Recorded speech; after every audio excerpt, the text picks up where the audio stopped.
that. We'll be gone till about Monday at noon or so. Okay. And so we appreciate you holding down the fort for us. Grandma, she really tries to run the household like we would. She wants to honor, the direction that we go with teaching and training the children.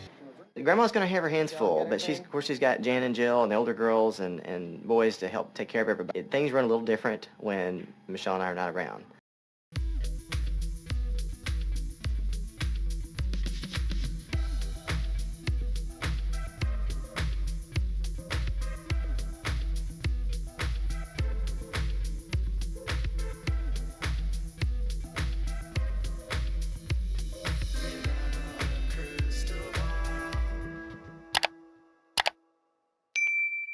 Hey everyone, it's Katie from Without a Crystal Ball. Welcome back to my channel. It's Tuesday, February 21st, 2023, and I hope you're having a wonderful day. So I just finished up my first video of the day. We talked about Robin Brown and her getting accused of alienation.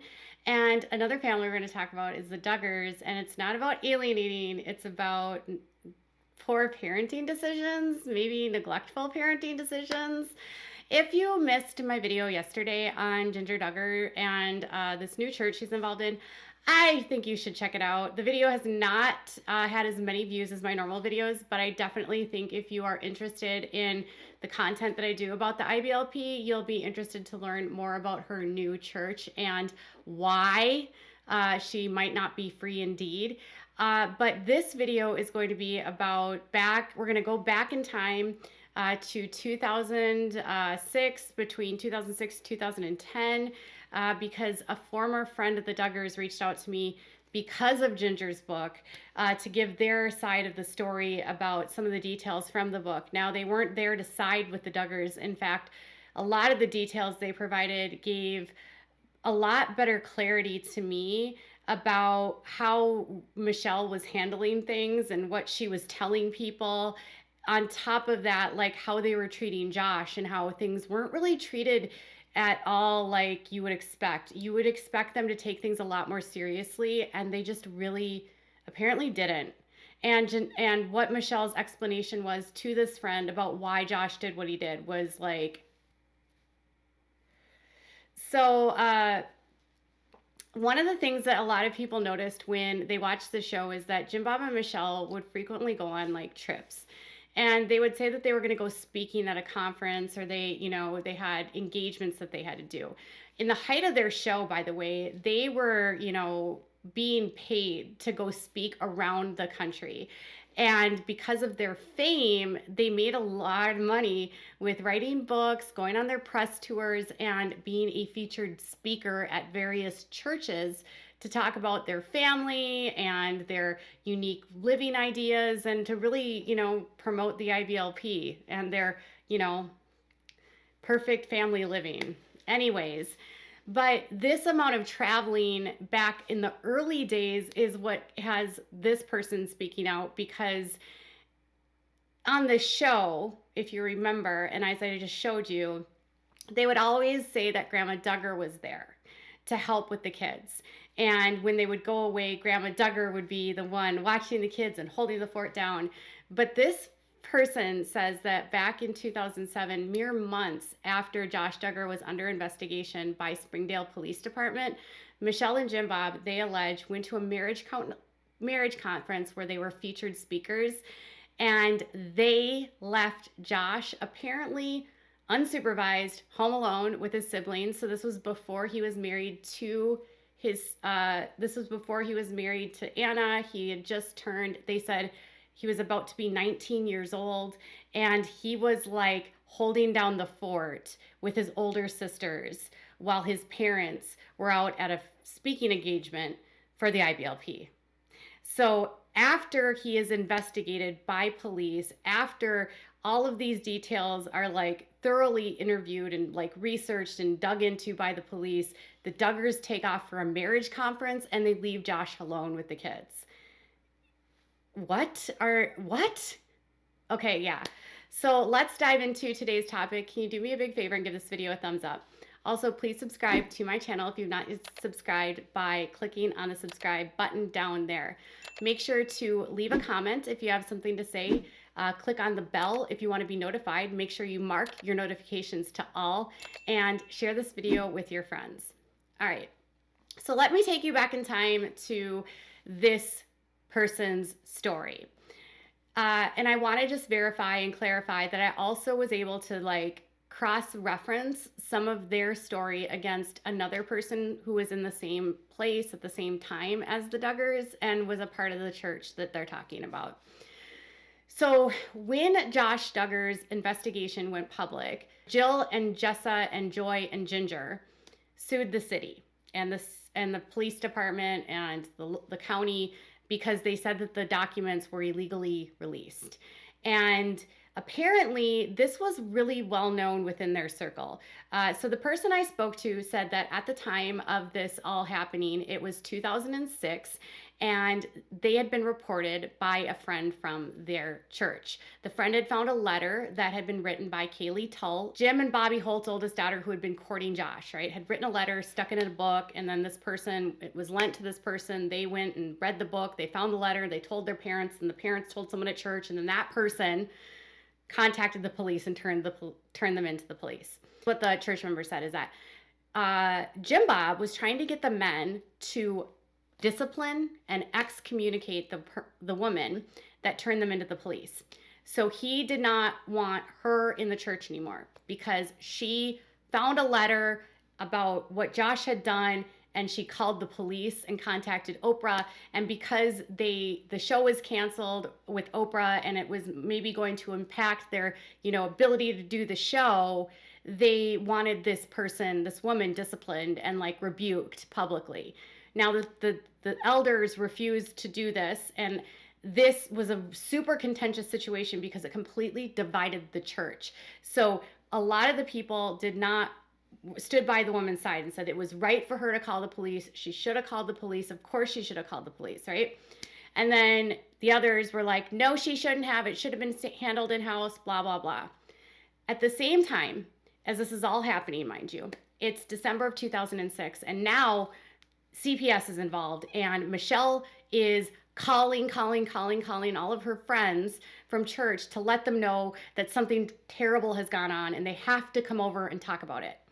So this person said that Michelle basically summoned over all the different women from the church to let them know what was going on after they were reported to police.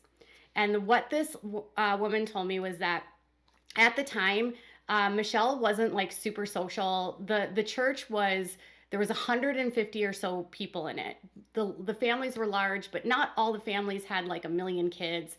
And not all of the families necessarily knew about the Duggars at all from like their shows or anything. They were literally just like homeschool families.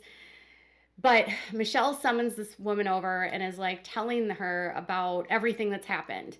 And the way that the woman explained it is that Michelle told her that Josh had done some things to his sisters, but she prefaced it by saying, and she started the story out by saying, well, back when Josh was like 8 years old, it was like, she said it was a very bizarre story and it just seemed really like out of place. But anyways, she says, Michelle goes on to the story and says, like, back when Josh was 8 years old, he was cleaning out cars with his dad. And they had just gotten this car either from auction or from, they'd bought it and they were going to like clean it out and sell it. And because they had just purchased it, they needed to get everything out of it. And apparently 8-year-old Josh cleans out this car and finds out all these men's magazines. Okay, that's the story they're going with. And Michelle tells this person, well, and we didn't know that he found these. He didn't tell us. And then somehow they decide that because Josh found these alleged men's magazines when he was 8 years old, he somehow hid the magazines from his family. And then those magazines are what caused Josh to do things to his sister. So to his sisters 6 years later. And so she says, Michelle tells me, they didn't know about these magazines. She claims this is the reason why Josh did this. And then she says, Josh gets sent away and then he comes back and then he does it again and he gets sent away again. And now CPS is involved. So the woman is like gobsmacked by this point, was not expecting this kind of news to be dropped at all on her that day. And Michelle apparently did this to multiple women. So they all got called into her house and they're all told. So there's all these different women that have the same story. Well, after everything is done, the kids spend like the whole day with CPS. Josh is not investigated, or no charges are filed because, you know, Michelle tells the friend, you know, we took him to the police and they gave him a stern talking to, and they blah, blah, blah, you know, like they had all of their talking points all together. And so once the police report is like over and they decide not to charge Josh, it was like nothing changed. So they have to tell everyone about Josh, which no one knew Josh had done this. And only small groups of people that had been in the church from years prior knew about this. So they had been recruiting all these new members into the church, mind you. So everything happens 2002, 2003, and they keep it secret from basically everyone in church. Finally, it gets leaked out through the letter in 2006.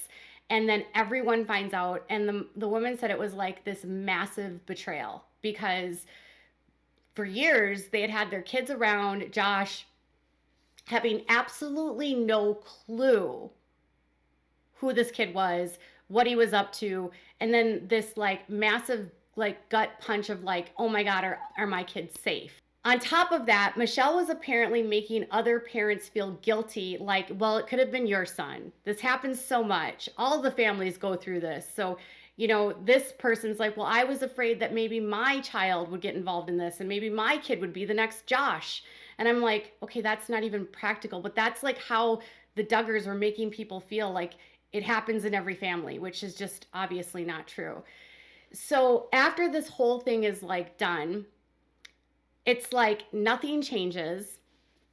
Josh is still living at home. No charges are filed. The church is arguing now because in the midst of all of this, they get approached by TLC, and TLC wants to do a show, and everyone around them is like, don't go on the show. You just went through this investigation. It's going to get out. You can't go on national television after you've got this in your like in your past, and you've got girls that are still like dealing with it. And this person said that the girls were very withdrawn, extremely like didn't interact with other kids, were very subdued, very isolated, like, and they understand now looking back why the girls were like that, because they got no help and they were like probably fearful of their brother. So on top of that, like the girls are withdrawn, they don't engage with a lot of the other girls at church. And this person says, then it's like March 2007 now, and they're at one of the other people's houses because at this point, the Duggars stopped hosting church at their house because they needed to clean up their mess with Josh. And so they would bring everyone over to other people's houses. And so apparently this day, Josh like shows up. He has driven all of the kids. He is by himself and he's like, all right, I'm here. And he sits down with all the adults. He's like just laughing because he had to stay home with his siblings, and they're like, where are your mom and dad? Oh, they're at a marriage conference. So in the spring of 2007, mere months after this investigation into Josh happens, they leave Josh home alone with all of his siblings. And then he's bragging to them that I had to drive them, but his sisters are doing all the work for him. So the girls are taking care of the kids. And so I asked the person, well, is this normal? Like, was anyone else there? And they said they didn't think that anyone else was home for this event, but later on, Grandma and Grandpa Duggar moved in with them, and so they would be around sometimes. But they said that like there were so many kids, it was hard for any adult to keep track of them. Like they described the Duggar house as like ultimate chaos with such little supervision. The kids just like doing whatever, and it's just wild. And if you don't have a large family, apparently you wouldn't be used to this. That's what I was told.